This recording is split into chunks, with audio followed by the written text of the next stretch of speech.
now about to witness the strength of street knowledge. Witness the strength of street knowledge. Street knowledge. Terrorize the jam like troops in Pakistan. Street knowledge. Street knowledge. Quick service announcement brought to you in part by Warriors. Damn, that shit was dope. Welcome back. It's me, Maajid-Nawaz, the Radical, with my brother, Usman Raja, the infamous, as always, for yet another episode, live stream of Warrior Creed. And today, we're discussing a number of things. Usman, we've got a lot to get through because a lot's happened. But it seems whilst I was in there. That's the voice, Nigel Farage. We'll be speaking about Nigel because he's just issued a warning shot to the head of ITV. Now, this comes in the context of him coming second in ITV's reality TV show, I'm a Celebrity, Get Me Out of Here. Why is this the headline topic for today, which leads on to everything else, including the Middle East, which I'm going to get to, including Argentina and including the Netherlands? Well, that's all going to be explained today. It's incredibly important, though, to explain it in the context of what's going on with Nigel Farage. That is the quick headline news there. What I've posted on my social media is that Nigel Farage fires a warning shot to the ITV independent television station boss. And from Farage's own page, it states, if Kevin Ligo and ITV want to go to war with me, then they can be my guest. The last person who did that was Dame Alison Rose from NatWest Bank, and that didn't end very well. Now, why I read that out there is because many of you remember from Warrior Creed and Radical Media, and Usman, you'll remember this, is when Nigel Farage's bank account was closed down. And this is how everything we're discussing now links back to everything else we've said, because everyone's going to see over the course of today's show a lot of dots being connected in a way that's going to, I'm very sorry in advance, going to scare you, but at the same time help explain exactly where we are in this global palace coup that we here on Warrior Creed and Radical Media have been alleging at least very publicly since before my cancellation on LBC. So if you go back to this article, which is on display right now, I'll read it for those of you listening via the podcast on Resistance Radio. And that dated 21st of July from Radical Media, developing Coutts Bank apologizes for closing Nigel Farage's bank account, but Farage demands more. Coutts Bank is a private bank in the United Kingdom. The royal family banks also famously with Coutts. You have to have a minimum deposit of, I think, 10K to get a bank account, just to open the account with Coutts. So they're clearly selective as to who they bank with. And for those of you that remember that story, Coutts unilaterally shut down Nigel Farage's bank account. Now, Coutts' parent group is NatWest. Then Nigel Farage went to war against Coutts to reopen his bank account. In the context of that happening, at the same time, there were others in the United Kingdom from the Arab and Muslim communities who were having their bank accounts shut down. And we mentioned on Warrior Creed at the time that I, yours truly, from the days prior to COVID, had an HSBC US bank account shut down. Unilaterally, without explanation, had an accountancy firm from Baker Tilly, one of the Magic Circle London accountancy firms, unilaterally closed my, refused to process my accounts, and all of that without explanation until we discovered, and those of you who remember this will remember the news of it, Vice News broke the story that Thomson Reuters were publishing lists of people that they were designated as category red terrorists, and they were stipulating people without any due process on these lists. And then Thomson Reuters World Check database was a subscription service that banks were then using to choose who got to have a bank account. So that's how my bank accounts were shut down. When this happened to Nigel Farage, it came after the weaponization of terrorism in the United States of America, when the Biden administration chose to try and go after MAGA supporters, Make America Great Again backers, in other words, Trump supporters, by labeling them as domestic terrorists. All of you who have been following Warrior Creed from then and before COVID, who've been following my own personal story in this regard, we'll know what happened next. I sued Thomson Reuters WorldCheck and settled £40,000 and an apology in a court of law where they agreed it was defamation and said, we're very sorry for calling you a terrorist, and we now publicly declare before a judge that you were never a terrorist, you were never accused of terrorism. At the same time that happened, others were then removed from that list because, of course, the case set the precedent that you can't just list people and shut their bank accounts down arbitrarily by deciding that they're terrorists. This all pertains to the word weaponization of terrorism, because after it was done to Muslims, and we've said many times on this live stream, what they did to us first. Who's the they? The globalists, to shut down our voices and our opposition to globalism. When they came for us, they came for ethnic minorities and Muslims first, but everything they tested on us, including arbitrary rendition, internment, imprisonment without charge or trial, they then began doing to their opponents in the Brexit camp in the UK and the MAGA camp in the US. This is the same globalists who are doing it to Muslims first. It's important to remember that context as you watch the rest of this show and see the receipts and the evidence that unfolds. Always remember this beginning. It's in this context that we're going to show you the rest of what happened over the course of this week. In the context that Nigel Farage's bank accounts were closed using the same precedents that were used against Muslim communities first. Opaque and unexplained reasons, generally related to either, in Farage's case, offending people, or in Muslim cases, accusing them of terrorism, as began with the MAGA in the US as well. In other words, whatever sticks to arbitrarily close accounts down. So once Thomson Reuters had to pay that defamation, of course, fast forward to Nigel Farage's case, he also won.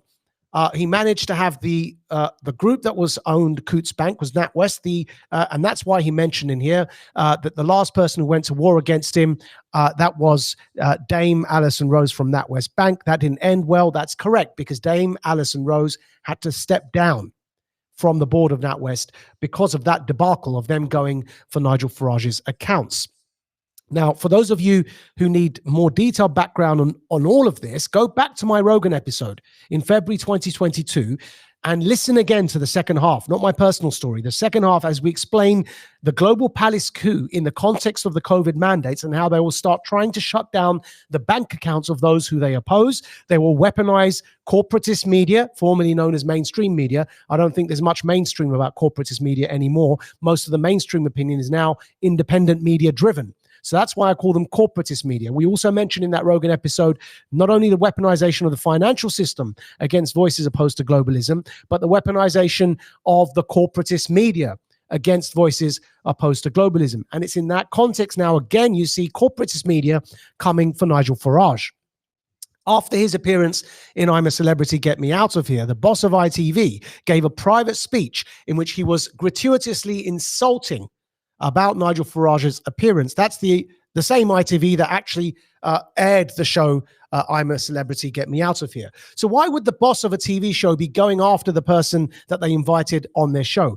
And this brings us to the rest of the context of the podcast today, because what's really going on is they're worried of the return of Nigel Farage in Britain due to how terrible everything has gone since Brexit, and people believing that the global palace coup has suspended much of the progress that led to Britain breaking away from the European Union, and recognizing that it wasn't necessarily in Britain's best interests to have certain policies on the global stage, policies that were determined not by the British people, such as constantly choosing war over peace in multiple cases, Iraq, Afghanistan, Ukraine.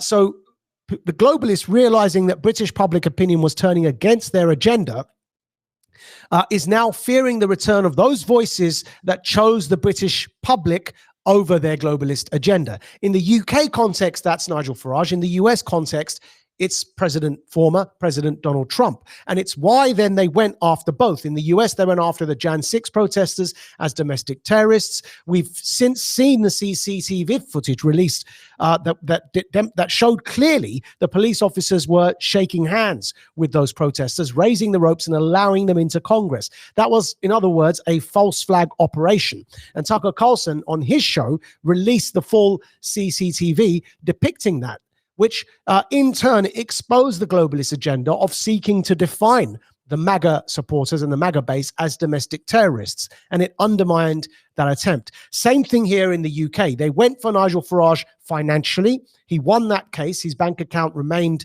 open, and instead, NatWest's board member, forgive me, her name, Dame Alison Rose, had to stand down.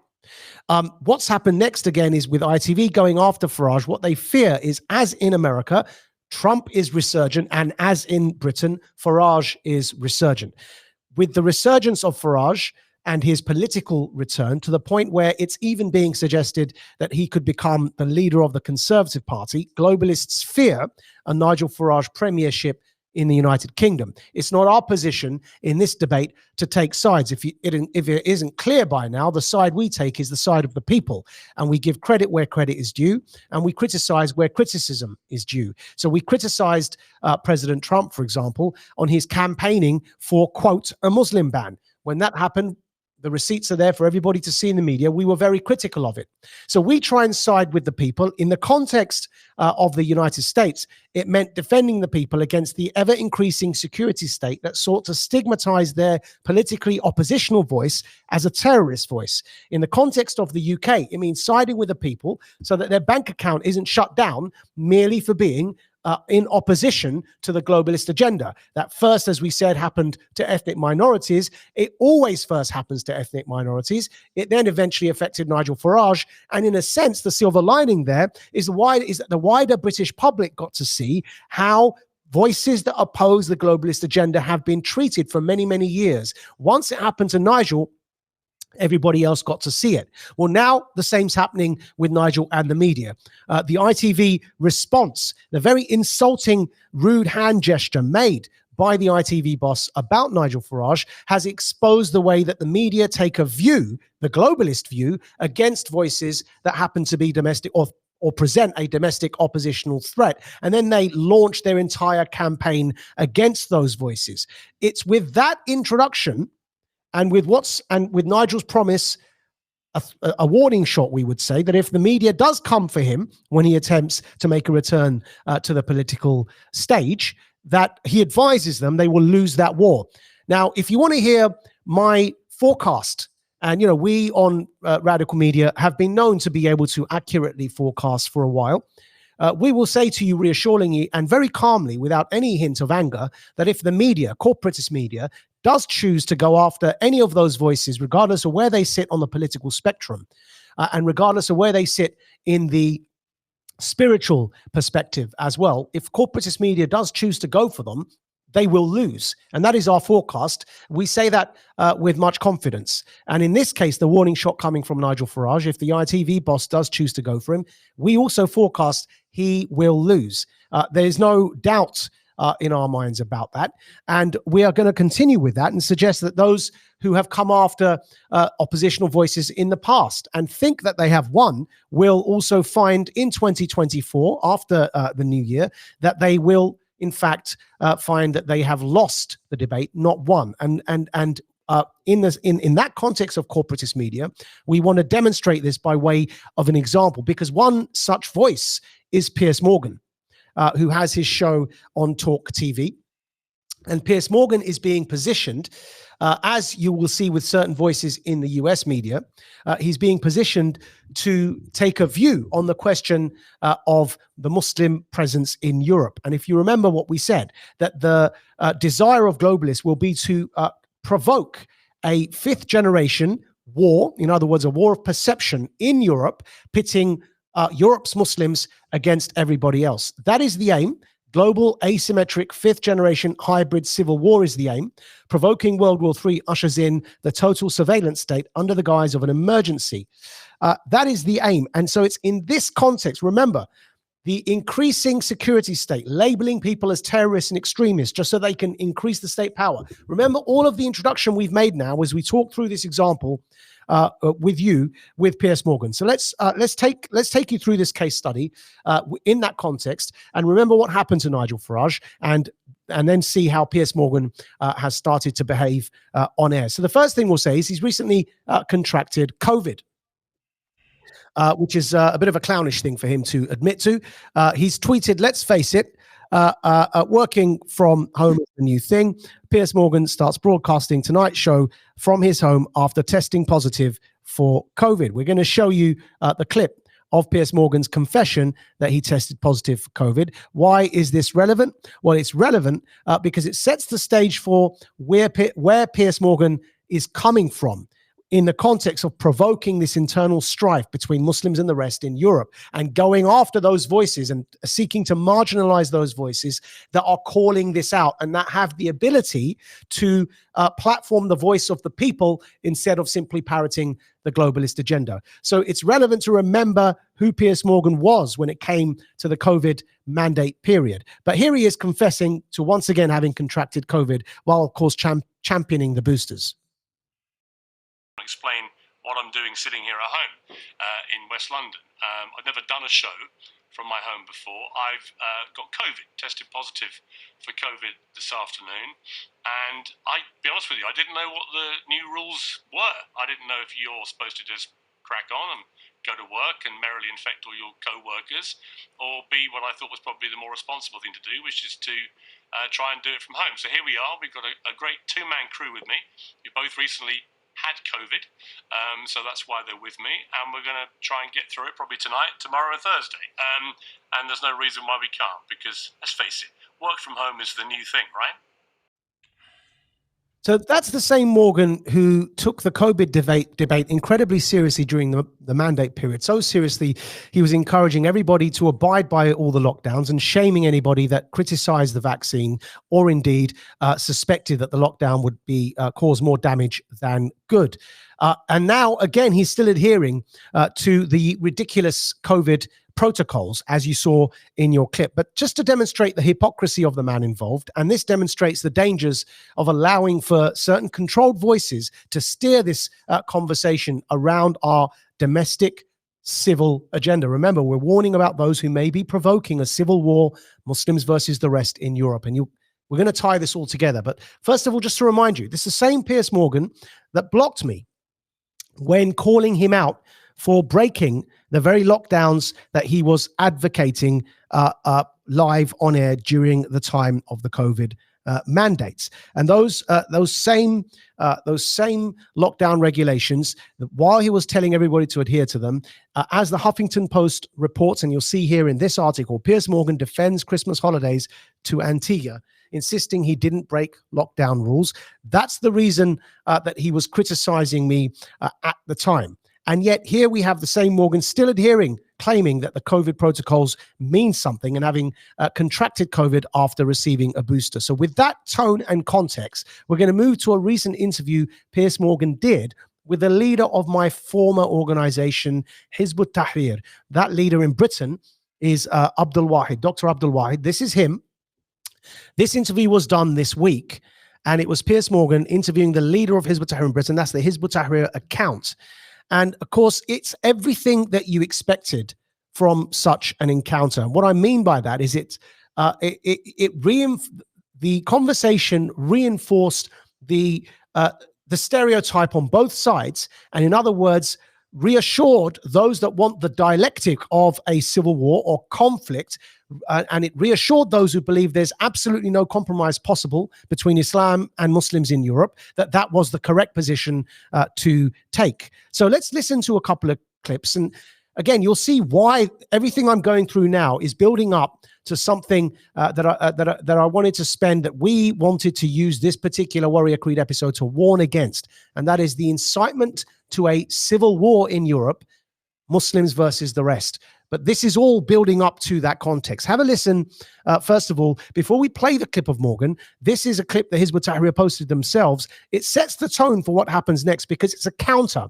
It counts how long Morgan waited before he interrupted the leader of Hizb ut-Tahrir in Britain, Dr. Abdul Wahid, who I used to know him very well when I was in the group. That was a long time ago when I was a teenager. Now they know me very well because they pretty much can't stand me for criticizing their organization after I left them. And yet I'm going to try and be fair about Abdul Wahid in this, because I think what Morgan is up to is incredibly dangerous. But have a look at this first. It sets the tone for how Morgan conducts his interviews in a very one-sided way. Yes, I will be frank. I'll be as concise as I can be. but if you give me the courtesy of letting me answer fully. Okay. Hey, y'all, come look at this. I will defend the right of the Palestinians to resist an occupation. When you look at that... It's not resistance.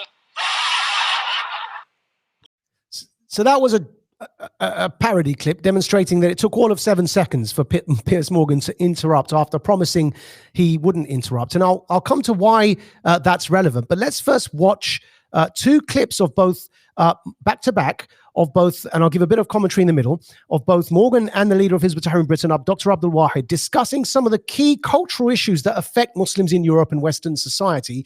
And you'll see how the dialectic, in other words, the dialectic of conflict, problem, reaction, solution, is coming out through these meetings, through these conversations. It's conflict they want, because it's only through conflict that globalists can broaden the security state, as we've demonstrated just now that they try to do with MAGA voters in America and with Farage in the United Kingdom. So here's the first clip. This is Morgan questioning the leader, Hizb ut-Tahrir, the leader of Hizb ut-Tahrir in Britain, Dr. Abdul Wahid, questioning him for not condemning the recent October the 7th Hamas attack, and instead saying that it was a punch on the nose to the enemy. Mujahideen, they gave the enemy a punch on the nose. All right? And it's a very welcome punch on the nose. How can you categorize a terror attack in which 1,200 mostly innocent civilian people were brutally attacked, raped, tortured, beheaded, and murdered? How can you, a British NHS doctor or NHS doctor in Britain, how can you say that's a welcome punch on the nose? Will you let me answer fully? Yes. I will be frank. I'll be as concise as I can be. But if you give me the courtesy of letting me answer fully. Okay. I will defend the right of the Palestinians to resist an occupation. When you look at that... That's not resistance, that's terrorism. When you look at what happened on the 7th of October, as if that is the day that everything started... I didn't say that. You didn't say that, but when people look at that... Do you think that, what happened that day was a terrorist attack? When people look... Do you? Do you? You know, the word terrorism has become so politicized. Actually, not really. The word you can be deeply sympathetic to the plight of Palestinian civilians, which I am, by the way, and have expressed many times. What you can't do is be weaselly-mouthed about what happened on October the 7th. I asked you to let me finish. That was a grotesque terror ask attack. You to finish. Yeah, but you're equivocating about it being a terror attack. I'm not equivocating, and I will explain why. Okay, the word terrorism, by the way, in India last month. We're not talking about India. Talking about what's happened. The word terrorism in India. People who supported the Australian cricket team have been arrested under terrorist offences. In the West Bank, people who are have been told, if you reveal what happened in the prisons, you will be arrested on terrorist charges. Do you think what happened October the 7th was a terror attack? It's a Did resistance. You say no? It's a resistance. Not a terror attack. It appears if, and it's You're NHS GP. If, I'm asking you to let me finish.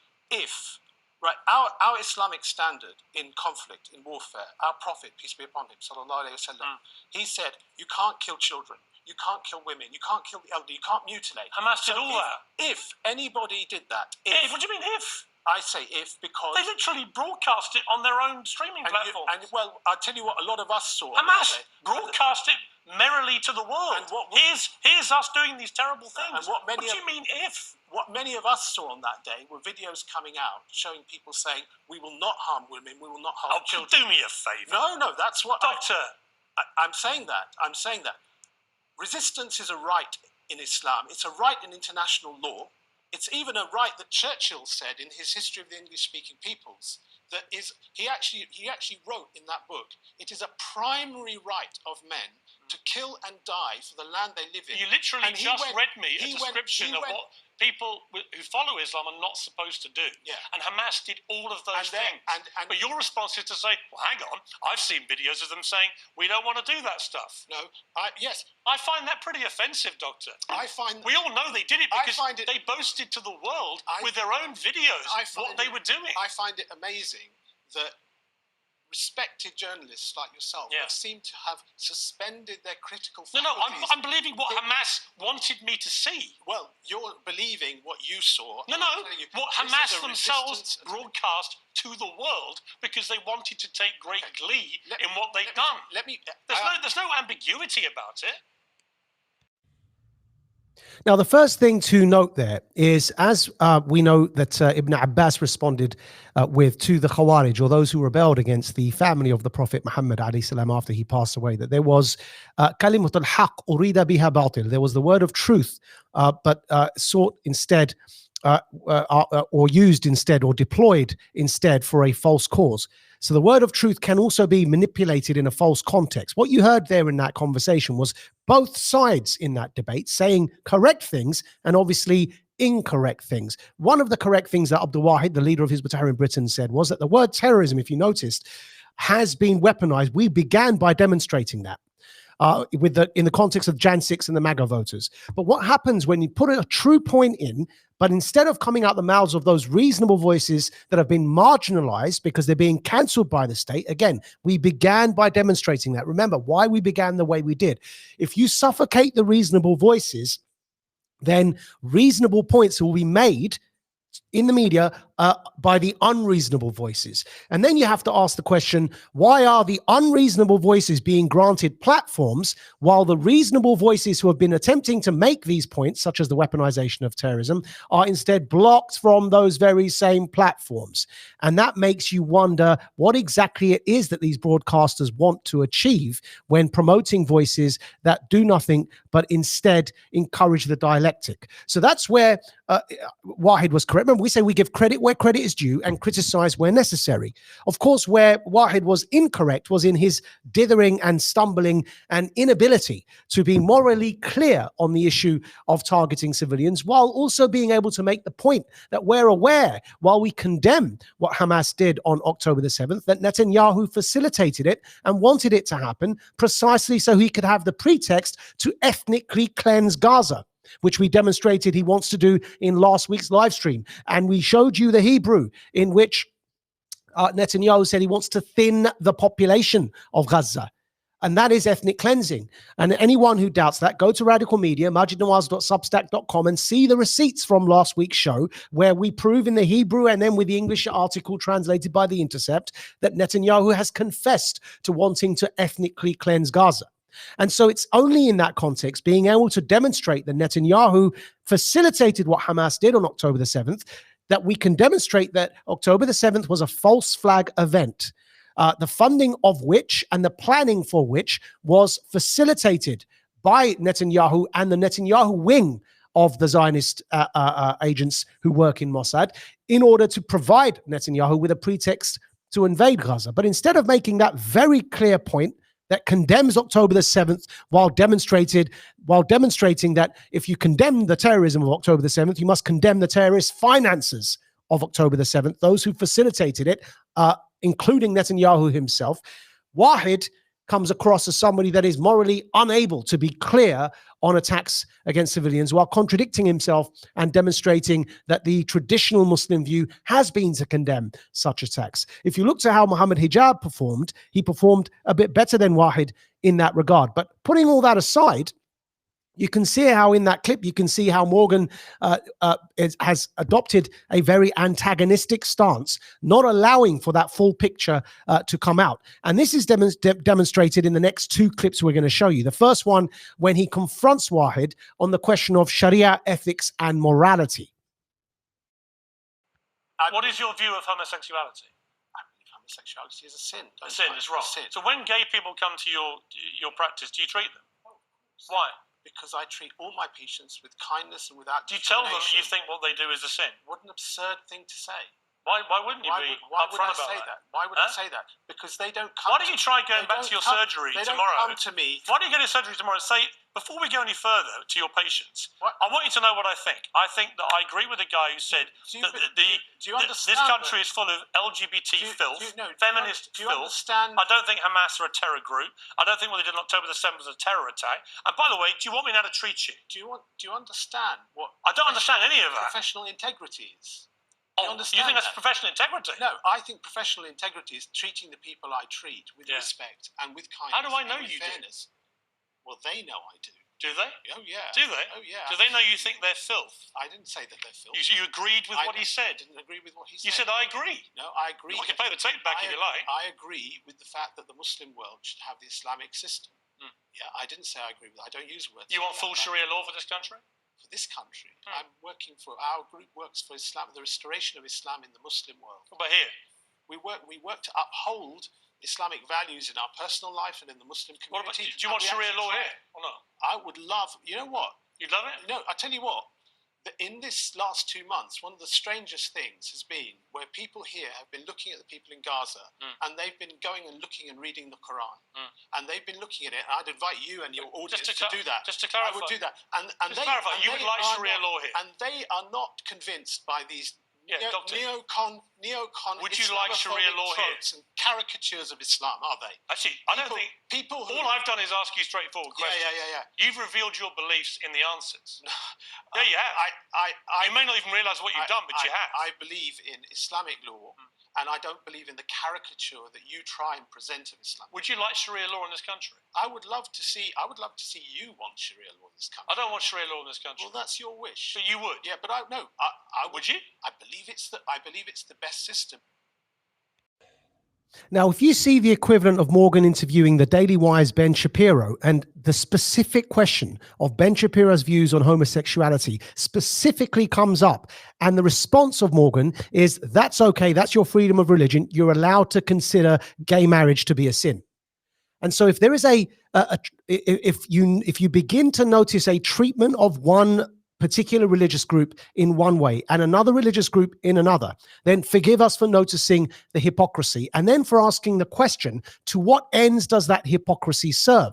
Dr. Abdul Wahid's views on homosexuality, as obviously what you just saw there are, they're clear. We don't speak in the language of sin in the first place, because in fact, the word haram in Arabic means sacred, not sin. But that's another thing. This entire dialectic is lost in translation because it does nothing except it's designed to encourage conflict. That's the whole purpose of it, rather than to problem solve. Now, this is where we want to demonstrate that it's not to problem solve, it's to encourage the conflict. The first point is that, and that is how Piers Morgan responded. Would have played you the clip, but I've got too many clips today, so the software we're using reached capacity in terms of the clips we loaded up. So I'll just tell you, look it up for yourselves, and that is that when Ben Shapiro was faced with this very question by Morgan, Morgan expressed understanding that somebody like Ben Shapiro, who's an observant Jew, to believe homosexuality is immoral in his view, Morgan expressed understanding. And yet, when a Muslim is expressing it, albeit a member of Hizb ut-Tahrir, and we're making it very clear we believe this was set up to serve the dialective of divide and conquer and conflict, but albeit that, the understanding is instead non-existent. And to substantiate that view, that the understanding coming from Morgan when speaking to a Muslim is non-existent, we're going to bring another piece of evidence. If you remember, Osman, last week, I demonstrated that even Tulsi Gabbard has lost the plot on this regard. And when the topic of women, Western progressive women, embracing Islam en masse, came up, Tulsi Gabbard sold her soul and instead decided to that the mere decision of a Western woman to convert to the religion of Islam was somehow a national security problem that she felt relevant to mention in the context of Hamas terrorism. And that is the agenda that I'm seeking to highlight here. Piers Morgan just did the same thing.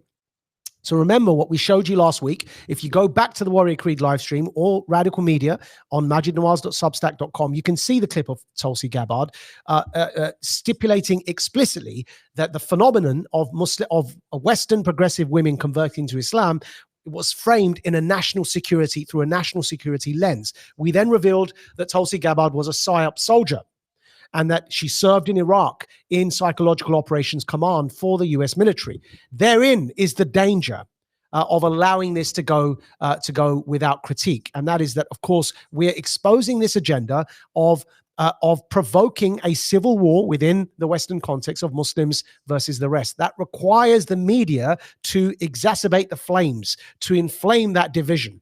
And that's why we're showing you this. So here is Piers Morgan on the question of those Muslim women embracing Islam, doing exactly as what Tulsi Gabbard did that we showed you last week, and presenting it as nothing but a problem, and stating explicitly that those women who choose to convert to Islam are doing so because they want to be oppressed. Have a look. Become Muslim these days. Why do Because they want to be oppressed. Is that what you're going to tell me? No. Why do so many Muslims? Because they want to be oppressed.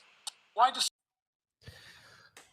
Because they want to be oppressed. There are obviously many reasons why certain women choose to embrace Islam, but because they want to be impressed is a caricature of reasons why people may choose to embrace Islam. But that is the caricature that corporatist media wants you to see. And we connected all of this to the increasing rhetoric online and by certain leaders of certain nations, specifically against Muslims. So if you remember last week, we said that two people we had to watch out for in this regard, who would continue to incite the hatred of Muslims, would be those two leaders that have been elected recently as part of the globalist attempt to curtail the populist right-wing descent to globalism. We specifically mentioned Milei of Argentina. Remember this? And that is Milei flying the Israeli flag when he was elected. He then converted to Judaism, and we questioned the timing of that gesture. And then we warned of the other man, and that was this man, Geert Wilders, winning in the Netherlands. So what's happened since all of that is that Geert Wilders has given a speech that we find incredibly, incredibly dangerous for a leader of a European nation to be giving. And this is what wraps it all up for everybody. And it's why we began with a Nigel Farage clip, to warn against the securitization of oppositional voices. In the case of MAGA and Trump, we showed you how it happened, but we demonstrated that it always begins with Muslims. Now, with everything you've seen, and with Piers Morgan jumping on this bandwagon as well, to present an uneven treatment of the Muslim voice in the political realm. Now, with all of that in mind, have a listen to what Geert Wilders has just said in the Netherlands. It is absolutely alarming. This is a call for nothing but the cleansing of Europe from its Muslim population. And this kind of call these are the kinds of words that lead to genocide and have led to genocide in other countries, such as in Myanmar, against the Rohingya Muslims, and before that, which we highlighted, in China against the Uyghur Muslims. But all of this is designed specifically for that outcome to come about, because it's only through perpetuating the genocide and the calls to genocide in media and the calls to ethnic cleansing, as you see right now in Gaza, with Netanyahu explicitly saying he wants ethnic cleansing. It's only by perpetuating this in the media that one can achieve that aim of a civil war context in Europe, so that they can use that to bring in the globalist technocratic state. Have a listen to what Geert Wilders has just said. Islam, my friends, is indeed evil. Look at its so-called prophet Muhammad. He slaughtered Jewish tribes, he raped a young girl, he gave sex slaves as a gift to his henchmen, and he is still today an example for more than 1 billion Muslims worldwide. No wonder that some of his followers take to terrorism. Islam preaches hatred, propagates violence, and is barbaric and violent by nature. It wants all Muslims to submit. It is incompatible with freedom as we know it. And nothing will ever change that. That's why we should de-Islamize our societies in order to stay free nations. No appeasement, no concessions, but vigilance, perseverance, and strength against barbarism is the one thing we should do. And I hope with your support. You heard it there. Incredibly, incredibly dangerous rhetoric coming from the PM-elect of the Netherlands, stating we should cleanse Europe of Muslims, of Islam. He's already on record saying he wants to ban the Quran. This man is about to become the premier of the Netherlands. And that's why it's so dangerous, because it comes in the context of similar rhetoric being espoused by Netanyahu in Gaza, where he's explicitly stated he wants to thin Gaza of its Muslim and Arab population. And it's in that context, if you mention, Geert Wilders mentioned that the Prophet Muhammad, according to him, he alleges that the Prophet Muhammad slaughtered Jewish tribes. That wasn't by accident that was inserted in that speech. These people are seeking division. They want divide and conquer. They want to turn our societies against ourselves. They want Muslims and non-Muslims in Europe to be rioting on the streets full of hatred for each other. They do not want peace. And if you remember, for many, many times now, We mentioned in last week's live stream, by their deeds you shall know them. We mentioned it in Radical Media. You can find this again in Maajid-Nawaz.substack.com. I'll read it for you again. After these 4 days of pause expire in Gaza, war hawks will not be able to hide. They need war to continue. Their very survival depends on it. By their actions you shall judge them, and by their deeds you shall know them. And those war hawks are on the march. We've demonstrated in the media where they began to start demonizing Muslims by problematizing the mere conversion of Western women to Islam, as Tulsi Gabbard did. And this week we've shown you how Piers Morgan did. We've demonstrated that they're beginning to resurrect certain voices in the media that had until now disappeared from the mainstream media narrative. Those Islamist voices that are filling the void where they have suffocated the voices who are reasonable and who are attempting instead to call for peace. We've demonstrated that in this live stream as well. We've just demonstrated how they've upped the ante in their rhetoric with the election of their populists such as Milei in Argentina and Geert Wilders in the Netherlands, following in the footsteps of Meloni in Italy, another populist right-wing controlled globalist tool placed in power there. Each one of them, when they came to power, did the opposite of what they campaigned to come to power on. If you look to Giorgia Meloni in Italy, when she came to power on the platform of being a opposition to globalists, yet despite having a World Economic Forum background, all she did when in power was continue the globalist agenda, and those who were watching that situation now confess to that. Then you saw Milei. He did the same thing. He campaigned on an anti-globalist agenda. The first thing he did when he got in power, as we demonstrated to you last week, was threaten war against Britain over Argentina. Then, before that, he held up the Israeli flag. Why? He's the PM-elect of Argentina. What's that? Why? And yet he did it. And then, of course, converted to Judaism, which isn't a problem in itself. No one has an issue with that. But the context is what matters. Why is the PM-elect of Argentina raising an Israeli flag out of the blue? By their deeds, you should know them. And then what he does, and have a look at this next clip. In the context of what we've just shown you of Geert Wilders, this is the PM-elect Milei of Argentina receiving Zelensky in his inauguration. By their deeds, you should know them.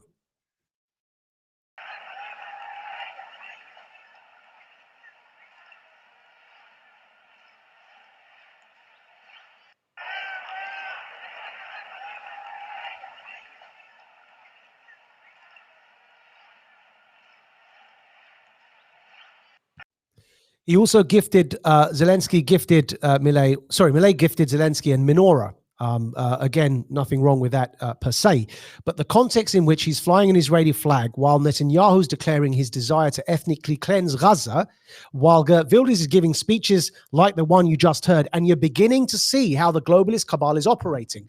It is seeking to undermine those voices that do not comply, the MAGA base in the United States and the Brexit base in the United Kingdom, by shutting their bank accounts down, by initiating false flags against their support base, and instead it is seeking to promote those voices that may, off the back of that sentiment, of that nationalist sentiment, instead seeking to place their own people in positions of power who can appropriate that voice and yet still steer it towards a pro-war direction. And finally, this is the pro-war direction we're talking about with people like Geert Wilders in the speech he just gave. Remember, talking about cleansing Europe of Muslims while the United States of America in the UN vetoes the motion to declare a ceasefire in Gaza. Have a look at this. Against.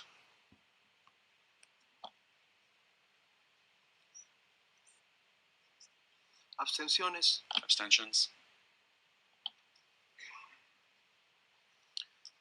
El resultado de la The result of the vote is as follows: 13 votes in favor, 1 against, 1 abstention.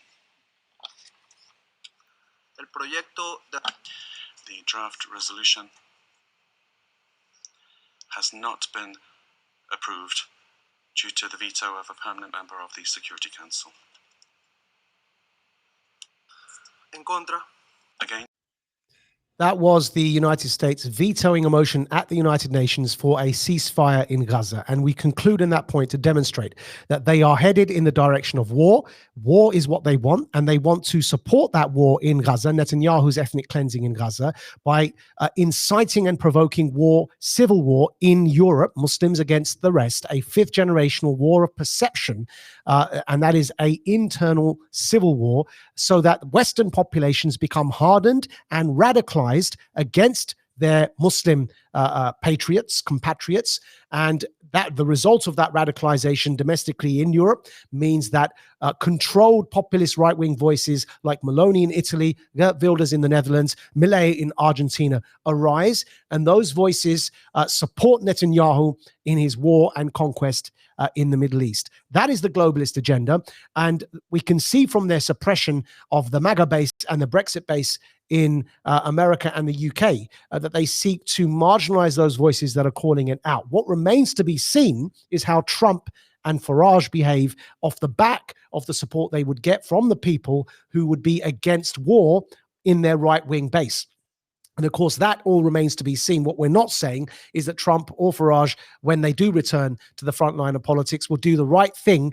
But if you judge by their track record, and that is both of their opposition to more war, it does appear up until now that their track record indicates that they have opposed war and have opposed, therefore, the globalist agenda and the global financial elites agenda of encouraging war for their great reset.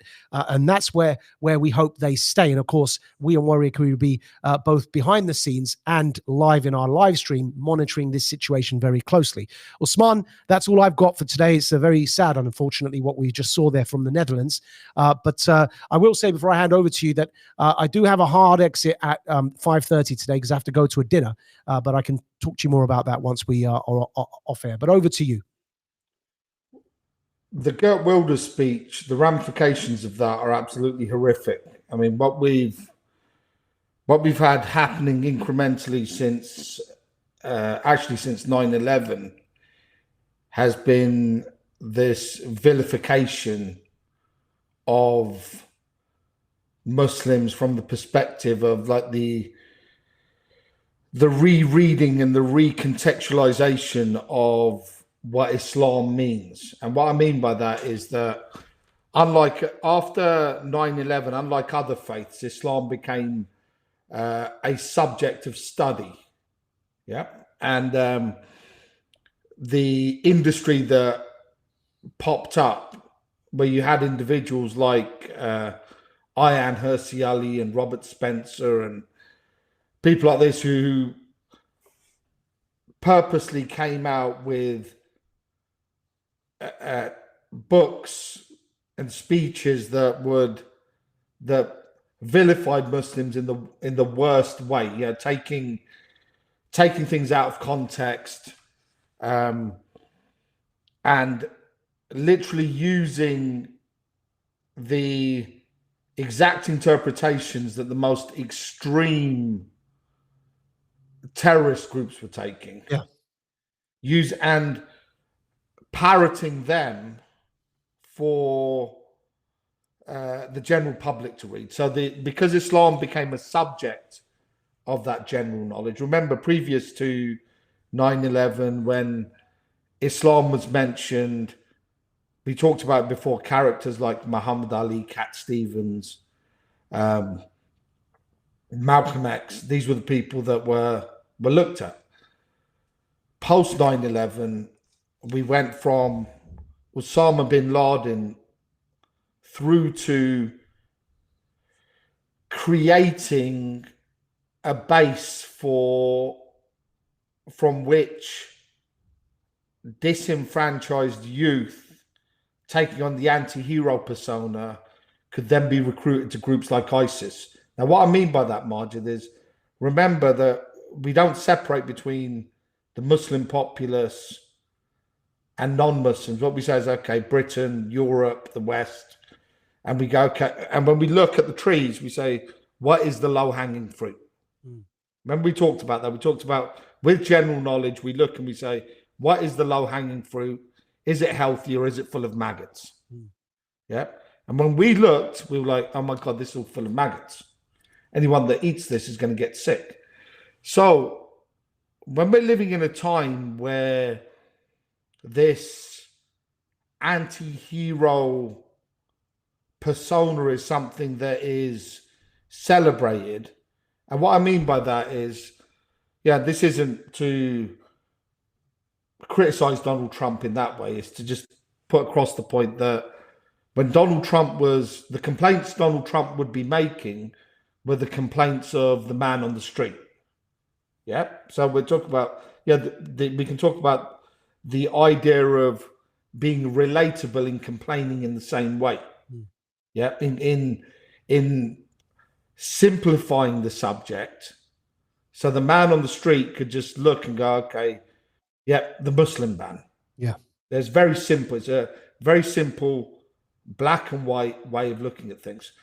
The problem is, and we're not talking about we're getting back onto the general phenomenon since 9/11, has been that even though we had the break after COVID and it seemed like things were moving in a more positive direction, with the recognition that Islam was actually the last philosophical stance against the crazy neoliberalism that was bringing in an individualistic relative reality. And what I mean by that is, I feel like I am this.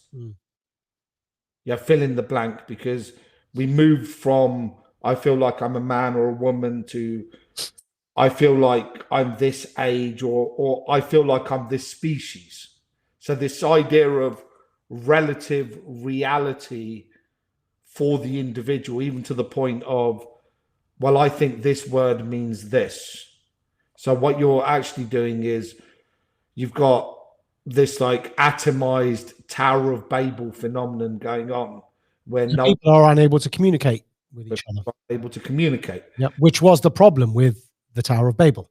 Exactly. And this is this is exactly what we're seeing now. And what ends up happening is that as the information is presented, no one is able to really critically think, because if you're detached from the individual next to you, you're also very much detached from information sources. Because what you then do is you connect with the people that can speak the same gibberish that you can, or at least speak in the same vernacular with slight differences in terms. So what ends up happening is you end up with people in echo chambers, where you get confirmation bias, where if you're anti-Islam, you're going to become zealously anti-Islam. And when we've got zealotry happening, the whole point with zealotry is that the cognitive dissonance that the person gets through that zealotry, how do they fulfill it? Well, they fulfill it through reactionary violence.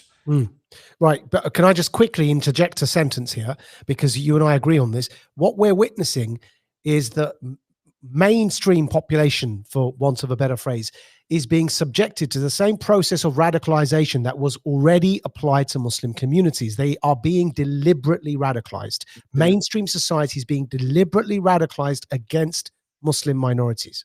And then what happens from that, Maajid? We're now watching what's going on in Gaza, yeah? Yeah. And yes, there's been protests. Yes, there's been millions of people that have come out, but there's also been millions of people that have said, no, this is right. Israel has a right to defend itself. And they've been able to mechanize and dehumanize the populace because you have to remember, they're not seen as Palestinians, they're seen as Muslims. So if you're now able to visually dehumanize, and you're able to experience the culling of the livestock, because that's the way you're watching it. You're not watching it as human beings. You're one step away now from the Tutsi and Hutu phenomenon of being given a baseball bat and you go and beat your Muslim neighbor to death. Yeah. And this isn't. That's the consequence of language such as Geert Wilders. We've seen that happen in Bosnia. This is absolutely horrific, Maajid, because you have to remember, Bosnia wasn't some third world country. Yeah, people went and rung the other guy's doorbell and went into their carpeted house and killed the person and raped his wife and did this. When you talk about dehumanization, the person that goes and does the killing actually believes himself to be doing something egalitarian. And the problem with this now, Maajid, is that the ramifications of this are alarming, because when you've got Piers Morgan speaking the way he's speaking, he's saying that your core values are something that is dangerous. He's speaking to an NHS doctor. Yeah, so he's saying, you as an NHS doctor, do you hate homosexuals? And he's, well, the fact that the Wahid isn't able to answer that from a general perspective of, well, actually, everyone's sexuality is what they do in their private spaces, their own appetites. I don't even recognize any words such as homosexual, heterosexual, bisexual. Hence the word sacred that I used, because that's private. It's private, and in fact, you know, the human being that's coming in front of me is exactly the same as any other human being. Yeah. Yep. All I'm disagreeing with if he was disagreeing with something, he has to be able to validate what he's disagreeing. Problem is, he's gone down the Victorian Christian, the aspect of validating whatever type of stance of generalization. The problem with this is, Maajid, that when you start generalizing, as Piers is doing, because even to use the word Sharia and what it denotes from how Piers is talking about it. So again, an interjection. The very construct is, I will say this and then unpack it. The very construct of Sharia law is a Western Orientalist projection onto Eastern tradition. Now, let me unpack that. Sharia law uses the word Sharia as an adjective for the noun law. So if I were to translate the phrase Sharia law into Arabic, I'd say Qanun al-Shari'i or al-Shar'i. Now, to use the word Sharia as an adjective to describe the noun law means the thing you're talking about is a law, and the law type, the description of that type of law is Sharia law, but it's still a law. Qanun al-Shar'i. Now, the absurdity is that phrase as is presented, Sharia law or Qanun al-Shar'i, does not exist in the Islamic lexicon. It is not in the Quran. It is not anywhere in Islamic theological texts in scripture, or even, and I'll state this very openly, it does not exist in the original Arabic language as a construct. And the reason will become obvious once I unpack this further is because the very idea of law, having a unitary legal system, is a Westphalian nation-state concept. The idea that law needs to be homogenous and govern a population was a post-capitalist, post-industrialization, or post-capitalist, I should say, idea, because business requires legal certainty. If you go back before 1924 to the Ottoman lands, what was known as the Khilafah Uthmaniyya, the very last caliphate recognized by Muslims as legitimate, and the one pined for by people like Hizb ut-Tahrir, that they even claim that that last caliphate was the last example of a legitimate Muslim symbolic leadership. If you go back to the Uthmani Khilafah, they had what was known as the millet system, a legally pluralistic system, not a homogenous legal system. In other words, the millet system meant that they did not have one law for the country. What do we mean by that? There was no Sharia law in the way that that word implies, because there was no one law in the Khilafah al-Uthmaniyya or the Ottoman Caliphate. Instead, they had each community with the freedom to go to their own religious representatives and ask for arbitration according to their custom and tradition. That's why the millet system, or the legally pluralistic system, had legal pluralism. It's why it had multiple laws working at the same time, because if I had a dispute with somebody, I could choose and say, I'm going to the Sharia judge, or no, we're Christian, we're going to go to the Christian judge, we're going to go to the Jewish judge, and you'd be given a judgment, an arbitration, not a law. You'd be given a judgment on the spot that was tailored to your specific problem. That's how the system works. That system no longer exists. But the purpose of explaining all of that is to completely refute this idea that there is a Sharia law. This is a Western post-nation-state Westphalian concept, and the bastard child of this concept is Islamism, the desire to impose any given interpretation of Islam as law over society. Go to the Islamic scripture and search. These days you can do so using software. Search for the word qanun, or law. It does not exist, because the very idea didn't exist. Sharia exists. It means path to water. And of course, so do those passages telling us to seek judgment by what Allah has revealed. In other words, go for arbitration to somebody whose tradition you subscribe to. If I have a sheikh, I go to that sheikh and say, I've had a dispute with Usman. What is your solution? And they are responsible for judging between us in accordance to Allah's ethics, justice. And it will be a tailored judgment. Now, what I've just described there, go and confirm this all for yourselves. Don't mind the fact that it might sound a bit alien to you, but actually I've explained it in my dialogue with Sam Harris, Islam and the Future of Tolerance. We reassure you this is an accurate historic recollection of the Uthmani Caliphate, the Ottoman Caliphate. Muslims never had a Sharia law, but Abdul Wahid isn't going to unpack that, and Piers Morgan isn't going to unpack that. Instead, they're having a debate in a completely alien Western framework, and then projecting their understanding of these matters onto a tradition that is alien to the very construct, alien to the very framing. And that's why it's lost in translation. They're never going to agree or understand each other. It's completely going to be lost in translation, because they're subscribing to something that in essence is unable to solve this problem, because you're using a word that means completely different things in the language that it was originated. There is no such reference to Sharia law in all of Islamic scripture. Now, the thing is here, Maajid, the presentation of something is absolute. Yeah. Yep. It brings it back to that point of simplifying something so you can hate it. Yeah. And this is exactly the game that's being played here. Every single move that's made is made with purpose. Yeah. Yeah.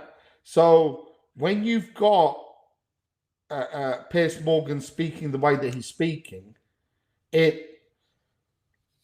a purpose behind that speech. And the purpose behind that speech, very subtly, even though he tries to caveat his statement by saying, I've supported the Palestinians, I've done all of this, it still validates why the extermination and the genocide is happening. And this is the point with this, that when you've got Geert Wilders speaking the way he's speaking, and the individual in the UN lifting his hand up and just like, no, no ceasefire. And everyone else in that room, every single individual in that room, when they're thinking about the ceasefire, are thinking about dead children and dead babies. Yeah.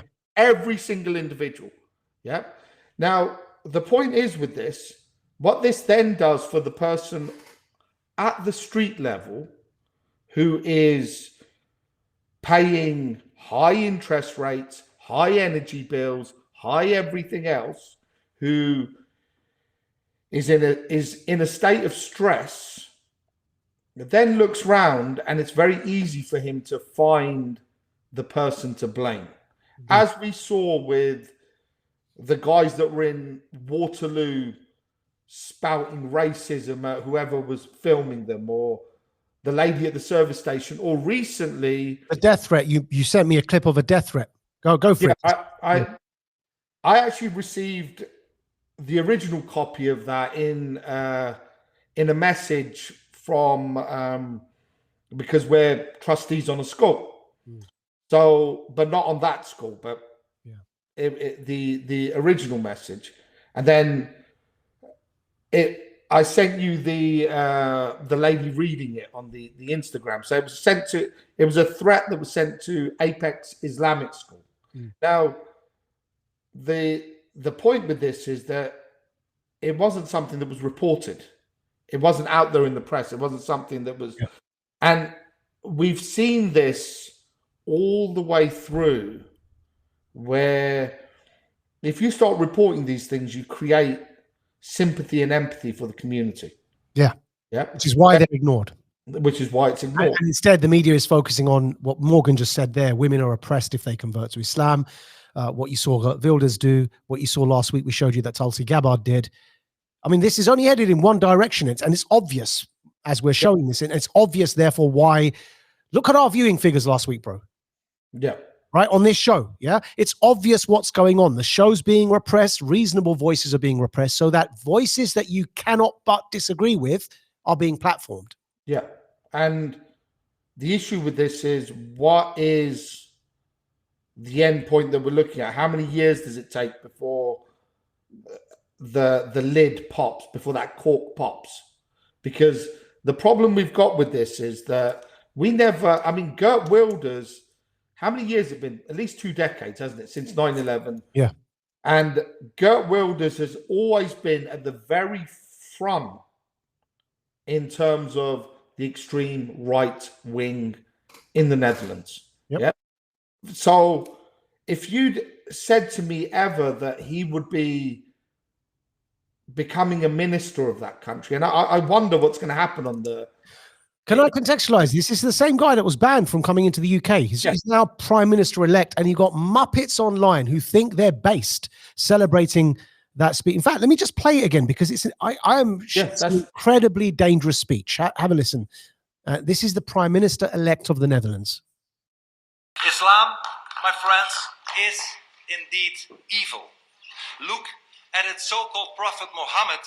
He slaughtered Jewish tribes. He raped a young girl. He gave sex slaves as a gift to his henchmen, and he is still today an example for more than 1 billion Muslims worldwide. No wonder that some of his followers take to terrorism. Islam preaches hatred, propagates violence, and is barbaric and violent by nature. It wants all Muslims to submit. It is incompatible with freedom as we know it, and nothing will ever change that. That's why we should de-Islamize our societies in order to stay free nations. No appeasement, no concessions, but vigilance, perseverance, and strength against barbarism is the one thing we should do, and I hope with your support. De-Islamicize Europe with no appeasement, no concessions. It is just unbelievable, keeping in mind Srebrenica, where 3,000 Bosnian Muslim men and boys were slaughtered in a genocide, keeping in mind what Netanyahu has said that he's doing to Gaza right now, which is thin the population. That's a direct quote. We demonstrated that last week from the original Hebrew. And that speech coming in this context is reminiscent of 1492 in Spain with the Spanish Inquisition. That's what it's reminiscent of, in which a cleansing occurred. And he references Jews in his speech. But let me remind everybody that it wasn't just Muslims who were cleansed from Europe in 1492 by the Catholic Church's Inquisition, but also Spain's then Jewish population. This kind of rhetoric, this kind of language leads to nothing Good. And the reason we began with Farage is to demonstrate, just as a reminder to everyone, Farage used to be in the UKIP party, not the Brexit party. So before Brexit happened, the party he was leader of that campaigned for Brexit to happen was known as the UK Independence Party, the acronym for which was UKIP. Now, there was a character who, after Farage stood down as leader of that party, became the leader of the party, and he decided to steer UKIP into the anti-Muslim direction. And he explicitly endorsed Stephen Yaxley Lennon, aka his public media name, Tommy Robinson, as the philosophy that he wanted UKIP to adopt. When he did that in the UK Independence Party, that hitherto, up until that point, had been campaigning for Brexit, Nigel Farage chose to step down on a point of principle that UKIP became anti-Muslim and founded a new party called the Brexit Party and took his backers with him, and ostensibly said, because I don't like the turn UKIP has taken to focusing on its on just on Muslims. And that's why we began with Farage, because what we hope is Mr. Farage remains true to that intention and doesn't allow for his platform to go the way of Geert Wilders, to go the way of what it looks like Milei is doing in Argentina. At least he's become pro-war in his embracing of Netanyahu, and by raising the flag at this time indicates he's become pro-war. And of course, as does his reception of Zelensky, who's on his way out inside the Ukraine because people, even the mayor of Kiev, the boxer, has turned against him, said he's made too many mistakes. But you can see where this is going. And the hope is that Farage doesn't fall to take that bait, doesn't go down that road. And of course, historically in World War II, the Anglosphere didn't go down that fascist road. But that it's almost as if history is repeating itself, Osman. I think what we've got with this is the thing that's worrying is when we get into populism, what ends up happening is that we've got this nationalism allows for, you see, the nationalism and the root of the nationalism and the populism. If you give them a domestic enemy and keep people occupied in that, then what we're talking about from the corporate perspective keeps moving, keeps doing what it needs to do. Do you see what I mean? And this is the issue with this. The question with this is, are we seeing something where the corporates are, you put your chips down on both colors, so it doesn't really matter. The idea of conflict and post-conflict unification is something that allows for you to get rid of, because you have to remember part of this is getting rid of your problem as well. You have to remember the Muslims in themselves are it very much comes from it's the lost collective. And what I mean by that is that when we talked about socialism or communism, socialism, the idea of socialism from a point of view of community and shared amenities and equality, people wouldn't really argue with that. But if I use the word communism, all of a sudden you get scared and you throw the baby out with the bathwater. So there's no discussion of anything collective. Yeah. What happens is the idea of capitalism, when you get hyper atomization going on, you can have this constant expansion of monetization. You have to remember, hyper atomization means that you can then have your road that used to be the road to the shops that now gets congested can now be a toll road, because it's individually, it's not collective. Not everyone in your town isn't going to get together and go, well, actually, we need that road. And why don't you just stop people from over there using this road? We need this road to get here. Instead, what you get is, oh no, we're putting the toll on this road. This is a private road now.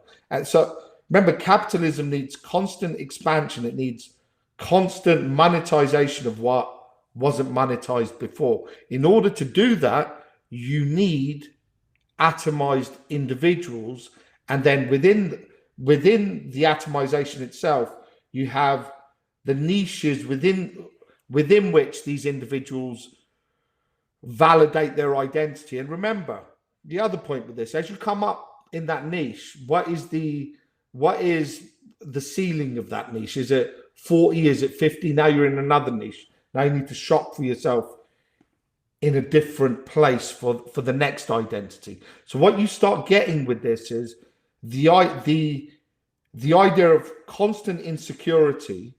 And then what constant insecurity means is insecurity is actually attached to that word that we used before, dissonance. Yeah. And the fact that the human being is always looking for permanence and determinism means it's very easy to manipulate in that way.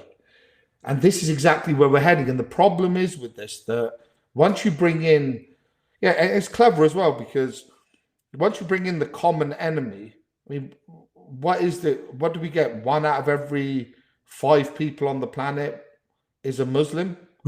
It's a great place to start, because you've got big minorities of Muslims in the Europe, UK, and the US. Everywhere. Yeah.